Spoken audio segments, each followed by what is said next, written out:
Hello বন্ধুরা, কেমন আছেন সবাই? আজকে এই জায়গায় আসছি মূলত হাতের শক্তির পরীক্ষা। গেমিং জোনের ভিতরে এই গেমটা খুবই সুন্দর, যে হাতের শক্তি পরীক্ষা করার জন্য যে পাঞ্চ করা হয় তার জন্য কয়েন ঢুকিয়ে দিছি। খুবই চমৎকার, দেখা যাক স্কোর ভালোই উঠছে। এটা একটা টেস্ট হলো, আরেকটা এটা এখন কয়েন ঢোকাবো।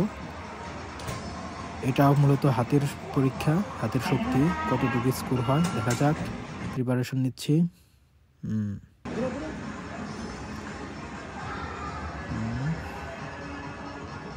ওহ শিট, ওকে। আসলে এটা মূলত আমার যে পাঞ্চ করার যে স্টাইলটা ওইটা সঠিক ছিল না, তাই স্কোরটা বেশি হয়নি। যাই হোক, এটাই। যদি ভিডিও ভালো লাগে অবশ্যই like, comment, share and subscribe করবেন। Tata, good by.